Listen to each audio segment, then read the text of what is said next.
Been figuring out what to do about this lot. That's my cover, one battery. How I'm going to retain these covers. I was going to use the magnets, standard magnets, but they're going to play havoc with my APM compass. So although I made the cutouts to actually hot glue them in there, I decided to try something else. My first idea was a bit of dowel. Glue dowel in, use self-tappers, but it really is only a very, very light cover. It's not actually retaining the batteries. And then I thought about a Velcro strip. I made up a 1.6mm thick piece of glass fibre sheet with some keying parts. And the idea is to fit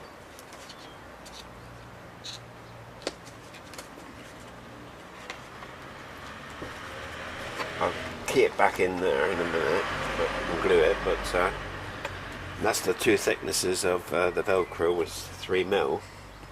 But more or less shut that one home nicely. I'll show you how a magnet here and here is going to affect the compass here. This is these magnets. They really are strong. See what I'm doing? You see the distance?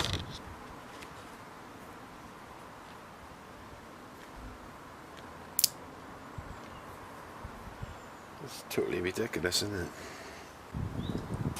I just want to show you the flexibility that's in this wing. What I'm going to do is lightly lift and push down. You see the flexor, and that is bad. That is bad. It needs strengthening here, it needs strengthening here, especially on the bottom. I don't know if you saw that. Okay, at a lower angle, here it is again. I don't know if you can see that. I mean, I've been building planes for a long time, and I wouldn't tolerate this in any other plane.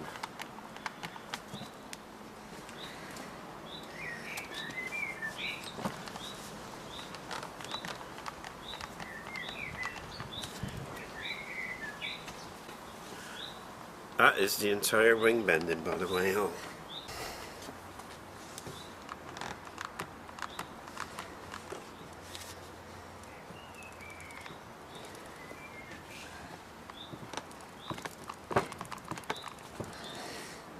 I think you get the picture.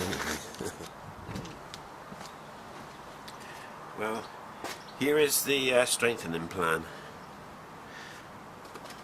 The battery bay has been taken down to about a 1/4 inch from the bottom of the profile. 5000 mAh battery. These bits of foam board represent, they're both 5mm thick, so it's to represent a 10mm spar that I'm going to put in across there at the lower, just on beneath the lower skin.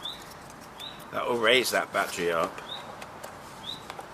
to there, which, as you can see, it just fits the profile. And I've got a good 1/8 to 1/4 inch depth of the foam itself to play with as well. The tube will be just under the skin underneath. Now this end, my plan is for a 12mm spar, extending out to about, well, as far as necessary. So a spar there, 12mm, spar there, 10mm. And for the 12mm spar, I don't know, let's just say we got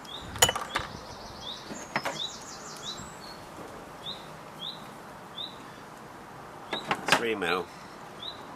So that's 5, 10, 13mm this end, which is more than, I'm going for a 12mm spar. I put that battery back in there, okay, and this folds down, almost touches. Again, I've got that's a millimetre too thick, and I got this to play with the foam base. So that's the plan for strengthening. Now, how do I hold the batteries in? You can imagine the spar is going across there, like so. Well, between, all I got to do is lay a square of ply in with Velcro. That'll hold the batteries in. In fact, I'd even use a tie. In fact, I will use a tie, I expect. And I will go for the single battery solution. So you'll be on top of two spars. Between the spars will be ply, and on the ply will be Velcro. On the batteries will be Velcro. That's how it's going to work. Okay, this is just a general look at this is my stage 1, and this is how I'm going to actually fly it. The first stage of flying it is going to be with ailerons on the outer elevons and flaps only for landing. So if I use my ailerons, these stay stationary. I think that is adequate. I think that's adequate. If I want flaps, the flaps for landing.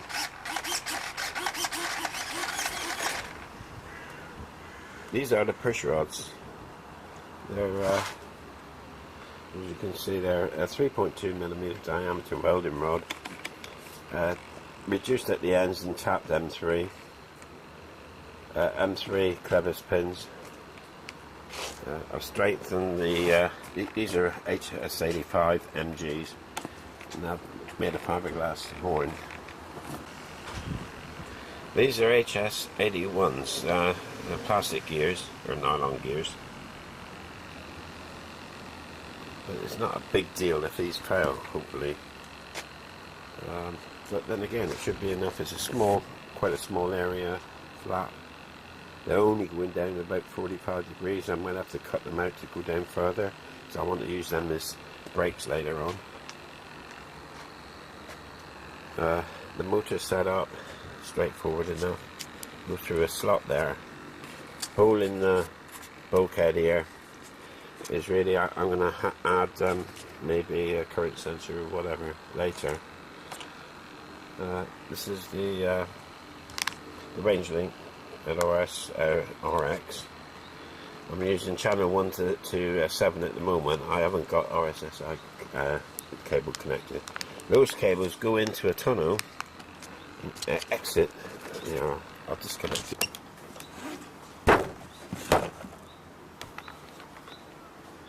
Okay, so the cables from the two servos skirt around behind the receiver and on down through this tunnel and exits here.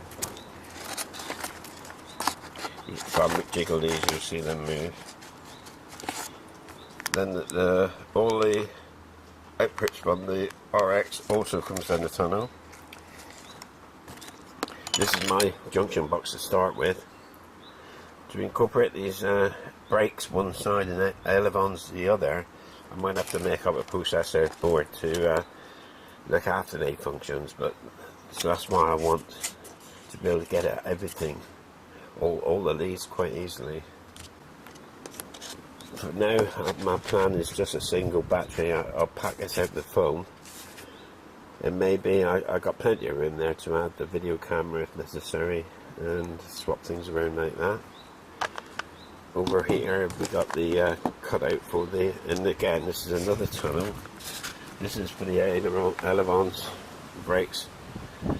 They come down the tube, through there, exit there, and come out here. And then we got the VTX cutout. The VTX has got a tunnel there. Let's show you. Tunnel in there.